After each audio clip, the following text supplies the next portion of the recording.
Hi, this is Bonnie, and I am here with wild strawberry.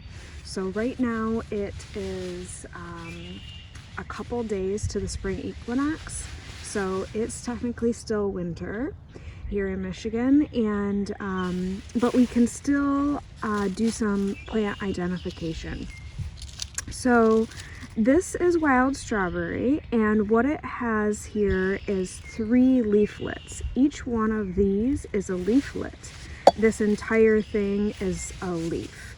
But you can see there's a 3-part leaflet situation going on here, and the edges are toothed. There is a little bit of softness right now, I guess I would say, on the top of the leaf. But really what you're looking for is this 3-part leaflet situation with the tooth around.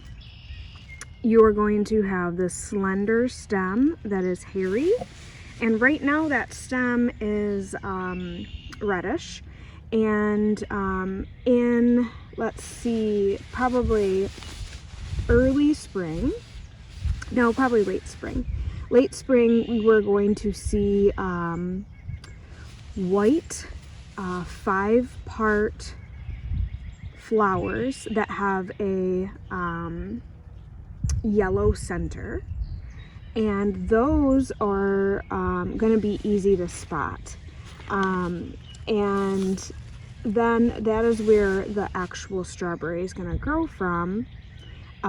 Just like a cultivated strawberry, right? How that flower in the center of that flower is going to turn into a strawberry. So these are going to be red, and as you can see, these are really low to the ground. So when you're looking for wild strawberries, you want to look very low to the ground. The strawberry will be red, and it will be much smaller than what you anticipate from like the grocery store, from what you get from the grocery store. So they're going to be much smaller, but they're going to taste better. The flavor is more intense, so that makes great jams and baked goods as well. These grow in runners, so that means that if you take the fruit, you harvest the fruit, it's not going to affect the plant. More of the issue for this plant and growing is just having the habitat available for it. So you could like plant this in a woodland area or open field if you have that on your property, to kind of help with not harvesting from wild areas.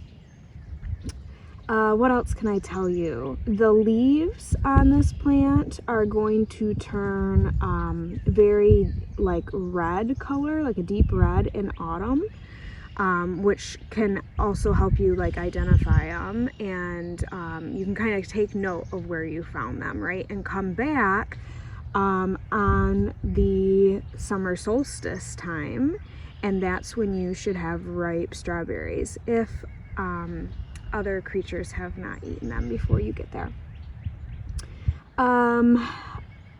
This particular area that I'm at, behind me is a small lake that is surrounded partially by condos, and there's also an airport close to me. So like my feet are here come the geese. My feet are like wet right now. My boots are wet from the water. So I'll be honest with you, I don't know that I would personally harvest here because I'm not real sure about the quality of this water behind me. I probably could find wild strawberries that are not right next to water, because they grow, like I said, in woodlands, and like fields, on the edges of like the wood, tall grasses. So there's other places that I could find these that I wouldn't have to worry about the quality of water. Also, I'm going to see if I can turn my camera a little bit. Right next to these wild strawberries is this poison ivy vine right here. And that means that poison ivy leaves are going to be coming up here soon. So there's really just, I mean, I could probably make sure that I don't get into poison ivy when I'm, you know, harvesting these wild strawberries, but why take the chance, you know what I mean, of possibly ingesting the oil from poison ivy when you could probably just find wild strawberries somewhere else.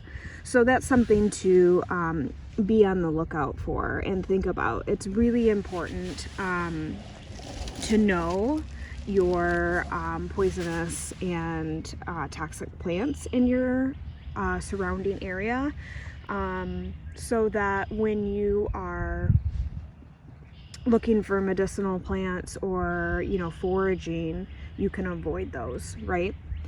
So again, this is wild strawberry, and the Latin name, if I can say it, is Frugaria. Behind me, a swan is chasing off the geese. So if that's what you hear, I'll try to get a video of it. But if that's what you hear, it's a swan not letting the geese on the water. But anyways, yeah, this is wild strawberry, and I hope that this was a helpful video. Again, these are just educational, and I encourage you to do more research before you ever harvest or consume anything based on what I'm telling you. Okay, thanks.